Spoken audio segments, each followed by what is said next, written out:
All right, everyone. Good morning. I'm so appreciative of the fact that you are here on a Sunday morning, potentially for many of you. And I know that there is a global audience, so there might be folks from all over the place that may not necessarily be the morning. But so today we're going to talk about pushing through fears and doubts to write your memoir. And so I don't want to focus today on the tactics of writing. What I want to do is I want to focus on the emotional side of how to really push through our fear and doubt. So that means that we're going to have an action-packed 55 minutes. So I'm going to make a couple of assumptions here, but I would love to hear either in the chat box or in the Q&A area, wherever you feel comfortable, is I'm going to make a couple of assumptions of where you might be right now. And if there's others, I would love to hear them.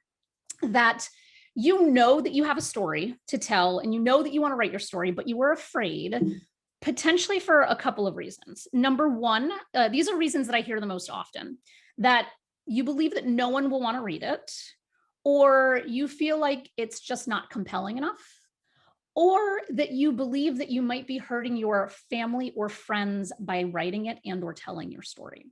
So I'm certainly curious to see if anyone can relate to these particular areas. I have written a memoir myself, so I have been in your shoes, and I've worked with many others on their memoirs. So, I would love for you to just, use the chat feature as much as you feel comfortable. I know I can see Susie popping in here. I can certainly multitask and see the chat at the same time.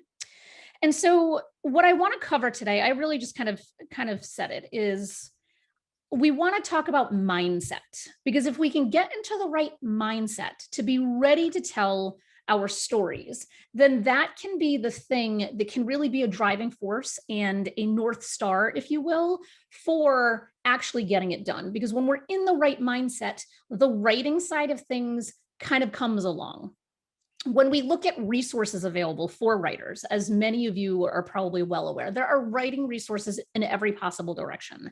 However, unless we're in the right frame of mind to sit down and get our story written and have a plan in place for what we do when something comes up, then we're kind of at a disadvantage, because all of those tools can't really, the writing tools can't really help fix our mindset problem. So I am going to just warn you, because we do not have a lot of time today. I could talk to you for hours. We don't have a lot of time. So I just want to warn you that indeed my presentation style is a bit of like a drinking out of a fire hose. So this is just a warning.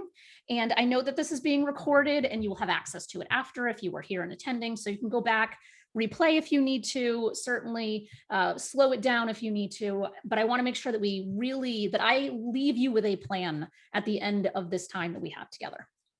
So I do not want to dwell on who I am and what, all of the things, but I just wanted to highlight a number of things for you, is that I myself am also an author. So first and foremost, I'm the founder of Publisher Purpose. And so we publish books, primarily nonfiction and memoirs.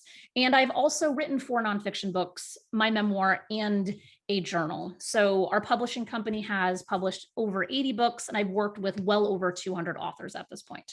And I have a couple of resources in here that I'll share with you at the end too, of a podcast and just a group that can kind of help with support as well. So I have created a workbook for you. So for the time being of this presentation, and you'll see this link a couple of times, you are welcome to go to the publisherpurposepress.com/GCLS, and you're welcome to get the workbook there. It's a Google document. There's instructions on how to download it. But for the time being, if you would like to just grab a piece of paper, open up your phone, whatever mechanism you do to take notes, I would highly encourage you to do so, because I'm going to be asking some prompting questions, and I want to get you in again, we're talking about mindset. So I want to help you kind of get into the right mindset and create a plan. So I have a workbook for you to help kind of guide us along in this process.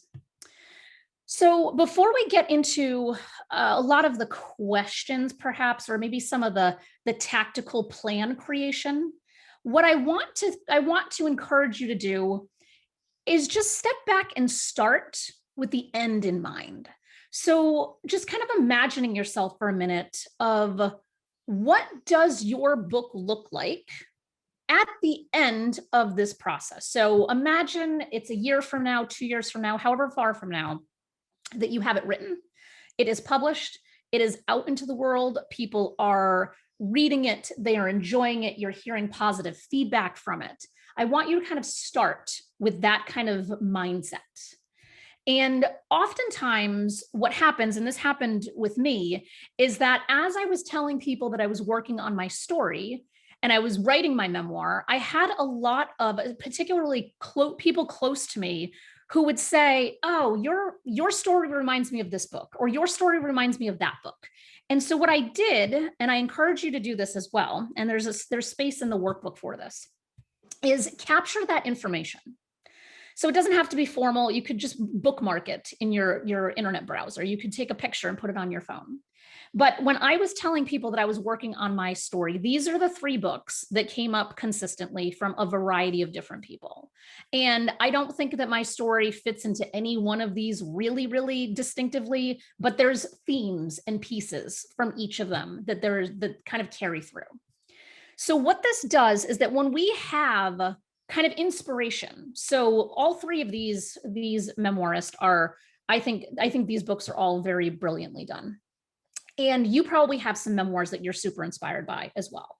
So we have to kind of put ourselves in the mindset of any one of these inspiring authors to think, well, they were able to do this, so how could we find that strength and courage to do this too?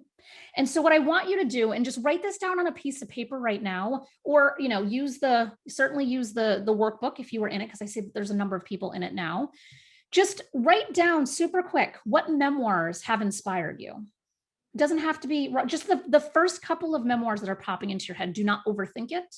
Just make a note. And I really encourage you to kind of come back to this later and really think about, I'm writing my memoir. I'm going to start telling people that I'm writing this, and listen and hear what people come back and say to you, and say what books that your story reminds them of. And if you haven't read those books, you certainly should. So for me, The Glass Castle, I hadn't read it yet until I heard it from 3 different friends who were like, you really need to read that book. And then when I read it, I was like, okay, now I see what they're saying. And so if you are not a memoir reader, because you might be interested in writing one, but you may not you may not be a reader of them, you should probably consider that. Just from the craft standpoint, is that the more you read, the more you can kind of see how others do things. And especially with memoir, when we're trying to pull together potentially a lot of different themes, a lot of different stories, a lot of different directions, a lot of times we can kind of draw on the inspiration by really amazing people who've done it before you, and then kind of see like, oh, well, this author did it that way, maybe I should try that, and just kind of explore and see.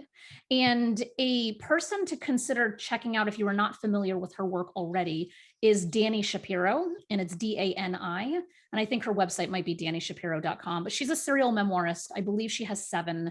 Her books are really, really good. And she teaches memoir writing at, it's either Columbia or New York University. It's it's somewhere in New York. And so she's got all kinds of different resources too. So if this is something that you're really, really interested in pursuing, again, kind of going to people who have done it and continue to do it and are teaching about it is a really, really good choice.